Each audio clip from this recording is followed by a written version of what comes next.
I found out it was going to be Mark, so thank you. With lots of hard names. But no, it's great to be here. Happy Sabbath to all of you. I'm really glad to be able to be here with you this morning, be able to come together and worship God on this special Sabbath. And it's just always great to be here. And Zayden, thank you so much for inviting me to be part of it. He actually came up to me before church and invited me, so thank you, Zayden. Appreciate that. And thank you for all of you who are here. Some of you I haven't met before or just met for the first time today. I'm really glad that you guys are here. It's awesome to be able to meet new people. I'm not able to come here every week. I come about once a month and help preach and help out occasionally with some other churches as well. So this is always a special church to be at. I always love coming to Angola. You guys are very friendly and welcoming, and thanks for letting me be part of your church on this Sabbath day. Thank you, Andrew. Thank you, Zayden. So, and thank you, Tiffany, for leading out in the children's story. And congratulations. Apparently, you guys got married. When did that happen? Last week, like a week and a day ago? 2 weeks ago. Well, congratulations. I haven't seen you since then. Just found out today. So, congratulations. Super excited. Hope the marriage goes well and all that. I'm sure you do too. I'm sure God will bless as long as you keep him first. So congratulations. We're super happy for you guys. And thanks for leading out in children's story. That was you didn't seem that nervous, even though you said you were. You did a great job. Thank you. Always great to learn more about God's creation and how much learning about that has meant to you.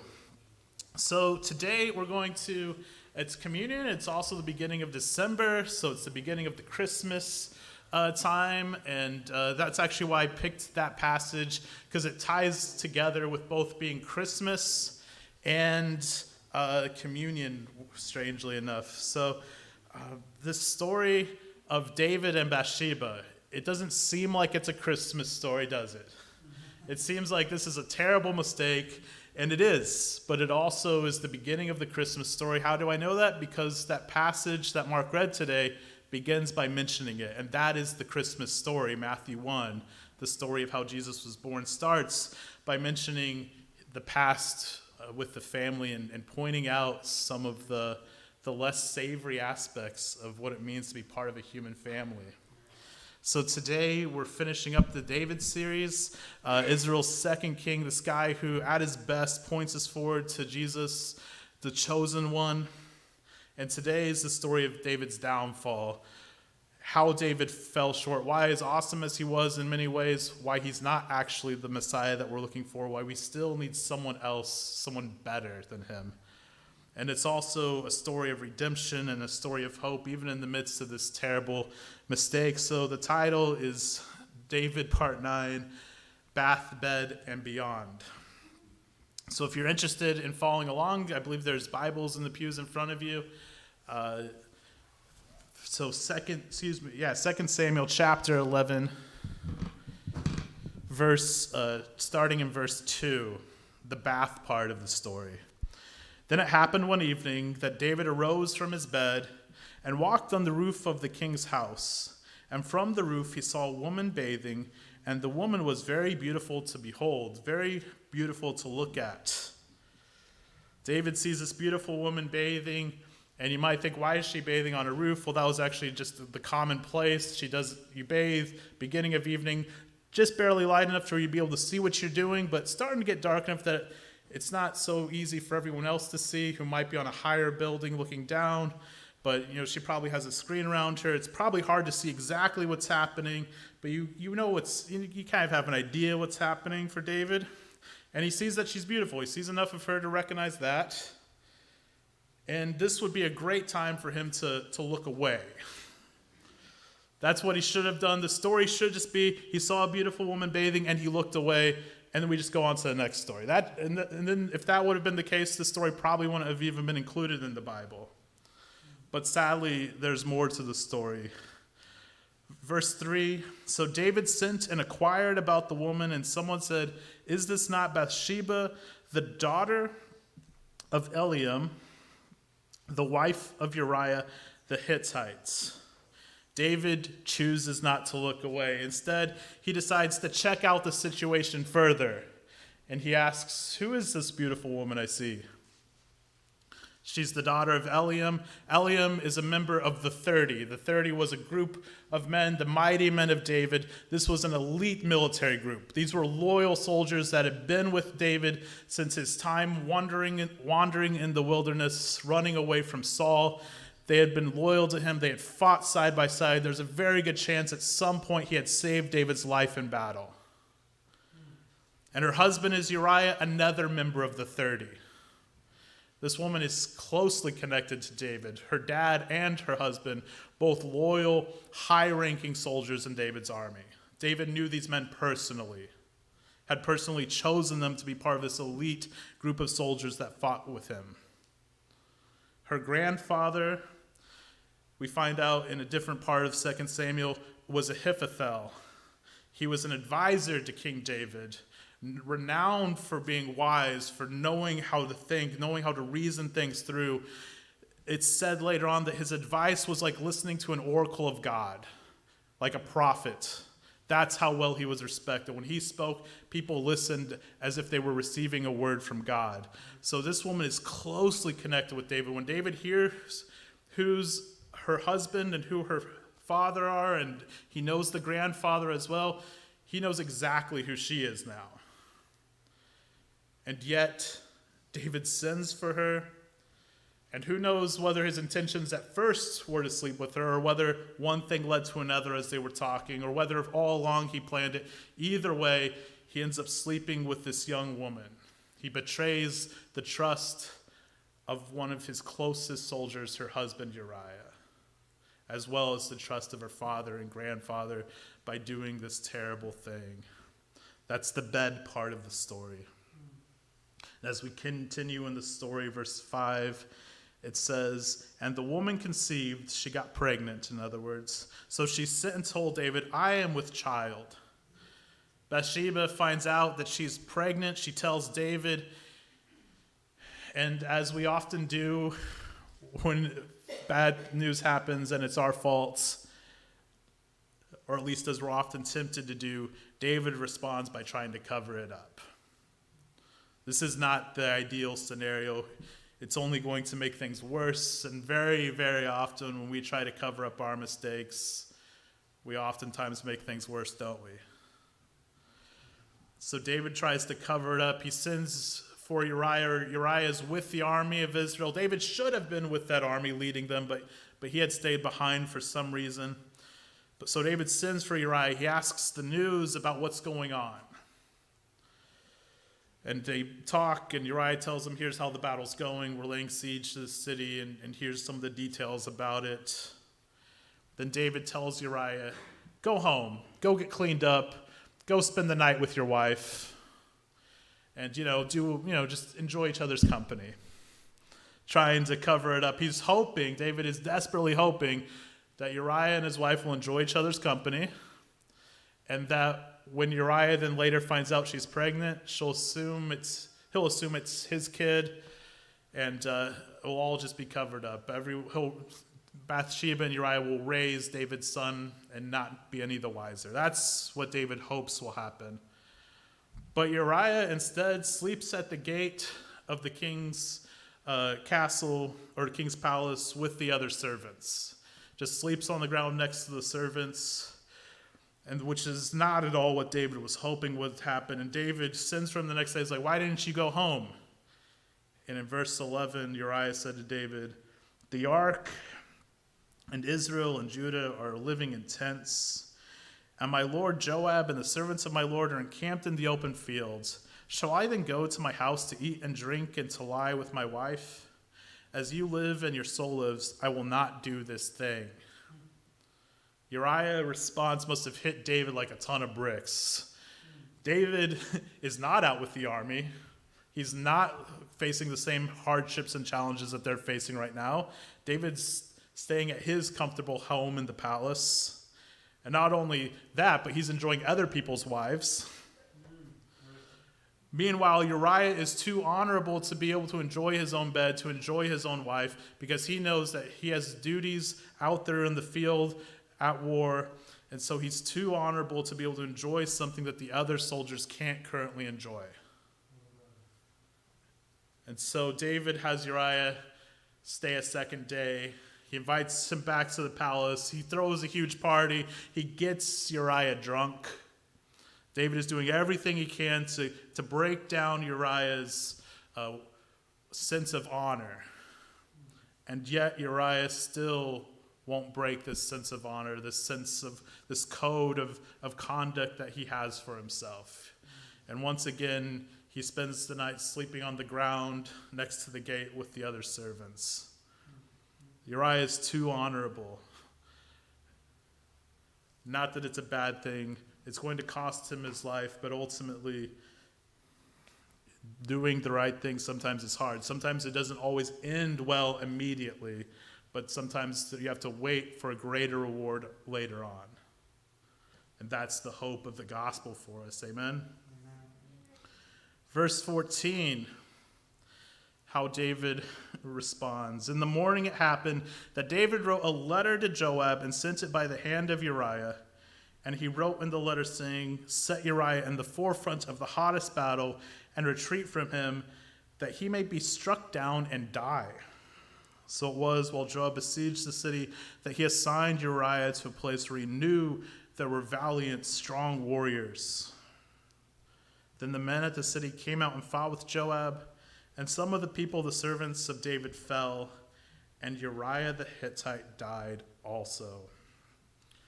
David sends Uriah, this loyal, valiant, courageous man, this honorable person, back carrying his own death warrant.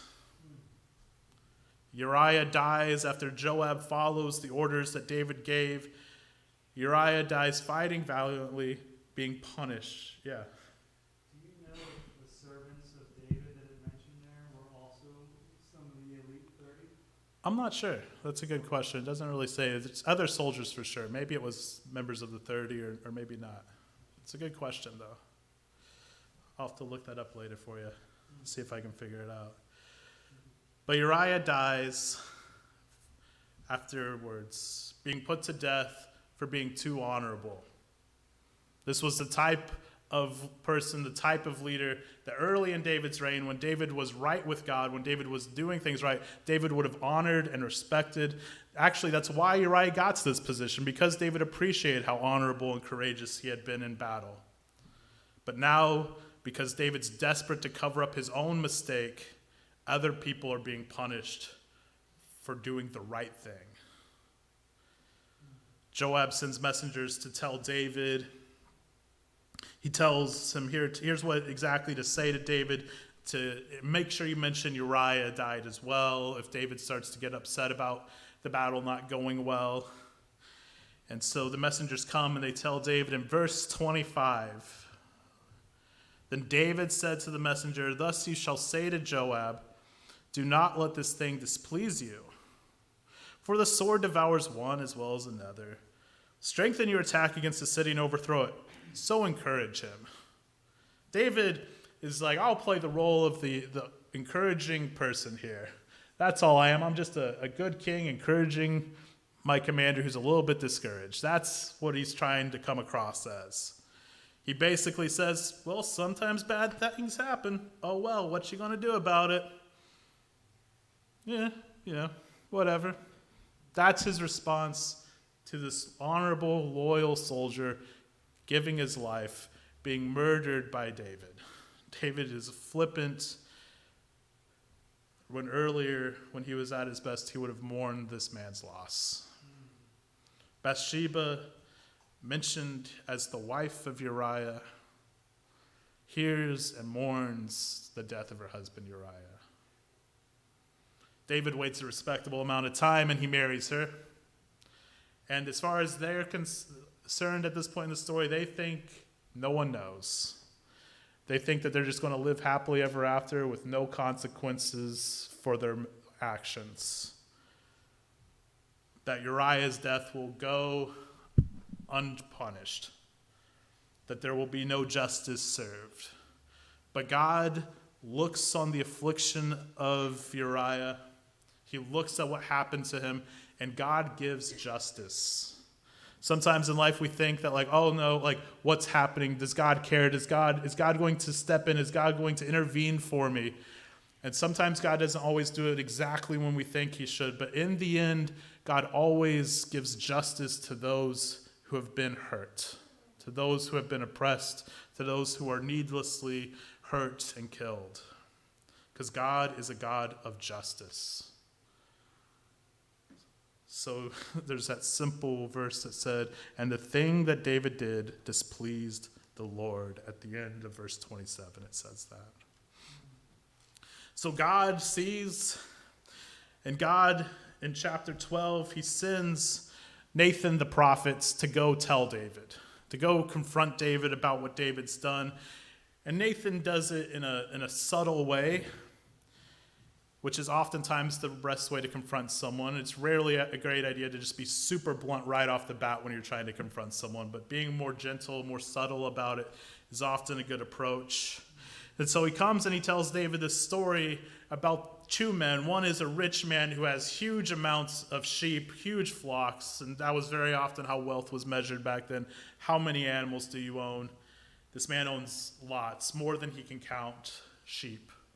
And then there's this poor man who has one single baby ewe lamb, and he loves that lamb. He treats it as a pet, like a modern pet, like the type of pet that you act as if it's a family member, that you say like, oh, I'm a dad, and you're like, where's your kid? This dog is my kid. That's what he's doing with his sheep. He's like, this sheep is my daughter. That's how much he loves his sheep. He feeds her food from his own table, it says. He loves this sheep. And the rich man has some guests come over, and he doesn't want to feed them any of his sheep, so he takes the poor man's sheep and kills that one and feeds the guest that sheep. David is outraged. He has righteous anger on behalf of this poor man, and he gives the death sentence. That man deserves to die. And he needs to pay back 4 times for the sheep that he took. Verse 5. David's anger was greatly aroused, and he said to Nathan, as the Lord lives, the man who has done this shall surely die, and he will pay back 4 times for the lamb, because he did this thing and he had no pity. David's righteous anger over this. And then Nathan says those 4 words that no one ever wants to hear in this type of situation. You are that man. Must have been a gut punch for David hearing those words. And he goes on to tell David about the devastating consequences that would come as a result of David's sins. David had said the man will repay 4 times for what he did. David murdered Uriah. And as the ripple effects of this sin plays out over the next several years of David's life, 4 of David's sons will die either directly or indirectly because of this sin. It's a gut-punching, terrible, terrible consequences happen. And any time that you're a leader, and all of us here are leaders in different ways because all of us have the ability to influence other people. And the more people we're in charge of, the more people we have the ability to influence, the more authority we're given, the more devastating our mistakes can be. Because people depend on you and look up to you. And the consequences for David's mistakes, his authority will be undermined for the rest of his time as king. There will be rebellions. There'll be horrible things that happen with his family, that his family does to each other. And David's not going to have the authority to be able to step in and administer justice the way he should, and that's going to cause other mistakes, and ultimately there's going to be rebellions, and his sons are going to die because of this. It's a terrible consequences. So as Nathan tells him all of this, verse 13, David responds by saying to Nathan, I have sinned against the Lord. David repents. He stops trying to cover it up. He stops pretending as if this is someone else's fault or that he didn't do anything wrong. He owns it. This is the beginning of how redemption happens. This is the beginning of how we become reconciled back to God. This is the beginning of how God's mercy comes into our lives. It starts with us owning what we did wrong, admitting we're not perfect, admitting our mistakes, confessing it to God. David says, I have sinned against the Lord. Nathan tells him that there's still going to be consequences. That while David's life itself will be spared, that this illegitimate son he has with Bathsheba will die. So in verse 16, David responds to that by saying, David therefore pleaded with God for the child. And David fasted and went in and lay on the ground all night. He weeps, he fasts, he pleads with God to save the child. David's response to this devastating news is not to withdraw from God, but to lean into his relationship with God. Ultimately, this is what separates David from other kings who weren't remembered well, who aren't remembered as righteous kings. David makes just as bad of mistakes as anyone else who leads Israel, but David turns back to God. He leans into his relationship with God. He trusts God's mercy. He asks God. He pleads with God, and yet in this instance, God doesn't answer his prayer. The son dies.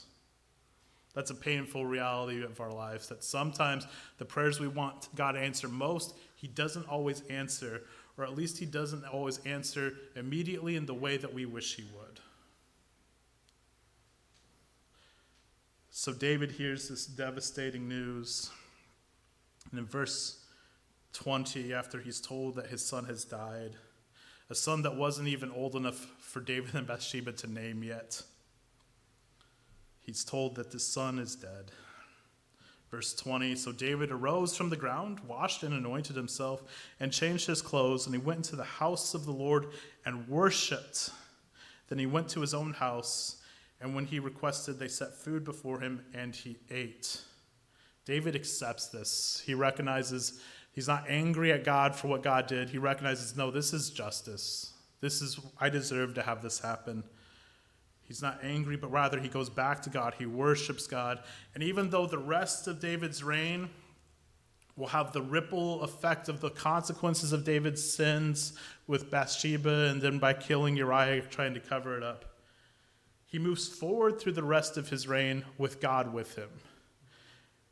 And that brings us to the beyond part of the sermon. Because the story doesn't end there. Even though there's these devastating consequences for the rest of David's reign, there's still grace. God still works. This is an evil situation. A lot of evil things have been done. But God is the God that turns the evil things we do, the evil things that happen to us, even when we do the right thing sometimes. God turns the evil in our lives into good. And so verse 24, then David comforted Bathsheba, his wife, because very often those who have grieved the most are the ones who know how to help others who are grieving, know how to comfort. And so David goes and he comforts his wife. And then it says, and then he went in to her and lay with her. So she bore a son, and he called his name Solomon. Now the Lord loved him. David goes and comforts Bathsheba. It's interesting to note that this is the only time in all of the Bible that she's referred to as David's wife. Every other time it either mentions her name, or it calls her the wife of Uriah, or later on she's known as the mother of Solomon. This is the only verse that says that she's the wife of David. And so in this verse even, we get a hint that even though this was not God's ideal, even though this marriage started under horrible circumstances, God is still at work. God still has grace even for this couple. And God is going to do something beautiful. He's going to bring something good, not just something good, but the greatest good gift that God ever gives comes through this marriage. Because through them they have Solomon, this great king who's the wisest man who ever lives, but he's not the greatest gift. But it's through Solomon that Jesus ultimately comes. This beginning of the Christmas story. Bathsheba is part of that Christmas story forever. The wife of Uriah who has a child with David named Solomon. Out of the brokenness caused by David's sin, Jesus came. Because where sin is abundant, grace is much more abundant. Jesus came from a messed up family tree, and some of us here can relate. Some of us have really broken families. Some of us are very far with our families from the ideal that God wants for us. This is a story about how messed up Jesus' family was. And yet Jesus came through them. A family tree full of sinners, people who did unforgivable things. But Jesus came to forgive the unforgivable. And today we have a chance to celebrate communion, this reminder of the sacrifice of Jesus. That all of us are dirty, and we need our sins washed away. All of us hunger for a better way of life, and we need to eat his words that give us life. All of us thirst for acceptance and grace, and we need to drink the mercy that comes through his sacrifice. So as we participate in communion today, it's a chance for us to reflect in our own life. Is there anyone in your life that you need to own up to what you've done to them? That you need to apologize to, ask their forgiveness? Is there anyone in your life that you need to offer forgiveness to that's done wrong to you? Do you have some hidden, unrepentant sin that you haven't asked God for forgiveness for yet? Communion is a beautiful chance for us to get reconciled back to God, and that starts with repentance. But when we are reconciled back to God, it's this God who turns the most evil of situations into good.